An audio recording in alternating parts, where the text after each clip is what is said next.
बस्ताम शहर में हजरत बायजीद बस्तामी रहमा अल्लाह अलैहि का एक यहूदी पड़ोसी था।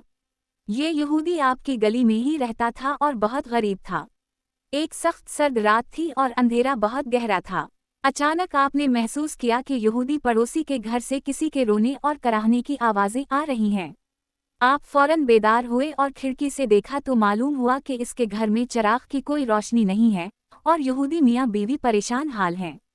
आपने बाहर जाकर पड़ोसी से माजरा पूछा। यहूदी ने इंतहाई दिक्कत के साथ बताया, मेरी बीवी की विलादत होने वाली है और घर में रोशनी का कोई इंतजाम नहीं है। अंधेरे की वजह से बहुत परेशानी हो रही है और मेरा हाथ बिल्कुल खाली है।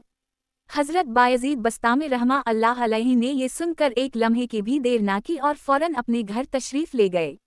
आपके घर में इस वक्त एक ही चिराग जल रहा था जो आपकी रात की इबादत और ज़रूरी कामों के लिए रोशन था। आपने बगैर किसी हिचकिचाहट के वो जलता हुआ चिराग लिया, इसमें तेल डाला और अपने एक मुरीद के हाथ यहूदी पड़ोसी के घर भिजवा दिया। चिराग यहूदी के घर पहुंचा और वहां रोशनी हो गई।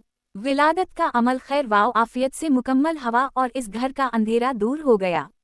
सारी रात हजरत बायजीद बस्तामी रहमा अल्लाह अलैहि का अपना घर तारीकी में रहा, लेकिन आपने पड़ोसी के हक को अपने आराम पर तरजीह दी और सारी रात बगैर रोशनी के गुजारी।